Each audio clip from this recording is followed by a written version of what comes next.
Olá, hoje iremos acompanhar as leituras, Salmo e Evangelho do 17º domingo do tempo comum. Primeira leitura, do segundo livro dos Reis, capítulo 4, do versículo 42 ao 44. Naqueles dias, veio também um homem de Baal-Salisa, trazendo em seu alforje para Eliseu, o homem de Deus, pães dos primeiros frutos da terra, eram 20 pães de cevada e trigo novo. E Eliseu disse: Dá ao povo para que coma. Mas o seu servo respondeu-lhe: Como vou distribuir tão pouco para 100 pessoas?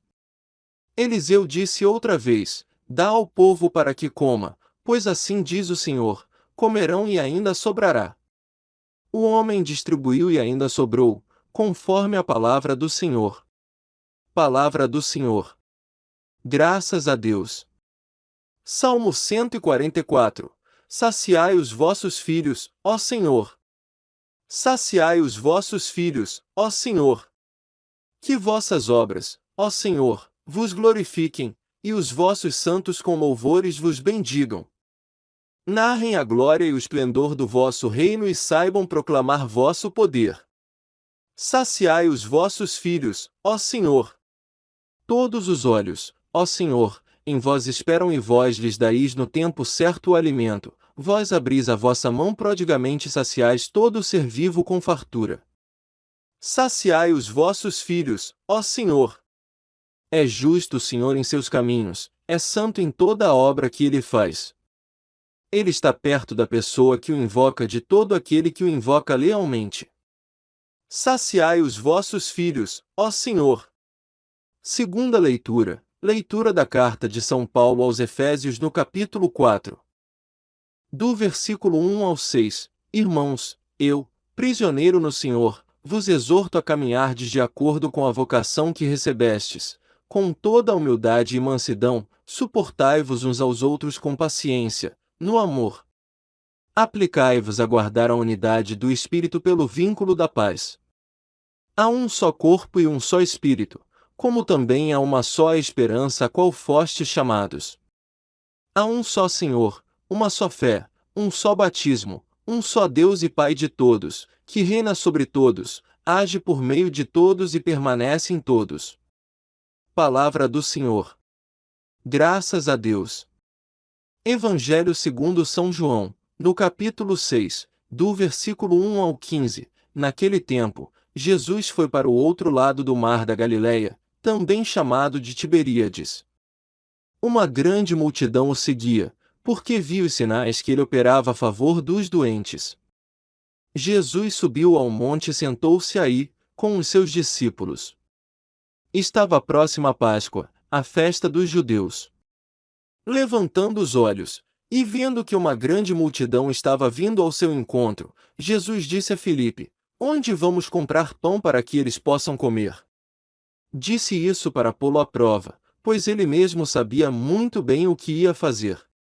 Felipe respondeu: Nem 200 moedas de prata bastariam para dar um pedaço de pão a cada um. Um dos discípulos, André, o irmão de Simão Pedro, disse: Está aqui um menino com 5 pães de cevada e 2 peixes. Mas o que é isso para tanta gente? Jesus disse: Fazei sentar as pessoas. Havia muita relva naquele lugar, e lá se sentaram, aproximadamente, 5.000 homens. Jesus tomou os pães, deu graças e distribuiu-os aos que estavam sentados, tanto quanto queriam. E fez o mesmo com os peixes. Quando todos ficaram satisfeitos, Jesus disse aos discípulos: Recolhei os pedaços que sobraram, para que nada se perca.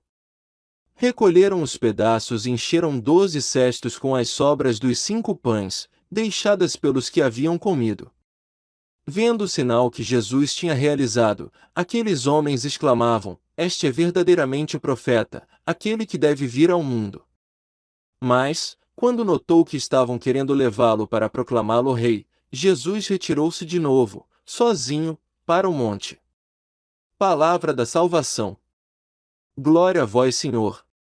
Escreveu São João Crisóstomo: Assim como as flechas, quando caem sobre algum corpo duro, ricocheteiam com grande força e ímpeto, e quando não tem nada que as impeça, param imediatamente no local para onde são enviadas e ali repousam. Assim também quando disputamos com ousadia homens e com algum calor, ficam mais irritados, mas se concedermos o que eles dizem, facilmente acalmamos a sua raiva. Por este meio, Jesus Cristo conseguiu, ao retirar-se, acalmar a fúria que se levantava contra ele devido às palavras anteriores e partiu para a Galiléia e não para aqueles mesmos lugares de onde havia subido para Jerusalém. Por isso não foi a Caná da Galiléia, mas foi para o outro lado do mar. Por isso diz o evangelista. Depois disso, Jesus atravessou para o outro lado do mar da Galiléia, que é Tiberíades. E ele não estava simplesmente sentado com seus discípulos, mas falava com eles com cuidado e os atraía para si. Então, olhando ao longe, viu uma multidão se aproximando. Com que propósito você pergunta ao Filipe? Ele realmente sabia que aquele encontro de discípulos precisava de conhecimentos mais amplos, como aconteceu com Filipe, que mais tarde disse: "Faça-nos conhecer o Pai, e com isso nos bastará." Por isso instrui antes do evento, porque se o milagre simplesmente tivesse acontecido, não teria brilhado tanto. E agora, antes do acontecimento, obriga-o a confessar a falta de pão, para que conheça melhor a magnitude do milagre. Portanto segue-se, isto ele disse para testá-lo. Não porque não soubesse o que tinha que responder, mas porque disse isso usando uma forma comum de se expressar. Quando é dito aquele que sonda os corações dos homens, de 1 Crônicas capítulo 28, é manifesto que ele os sonda não por ignorância, mas com perfeito conhecimento.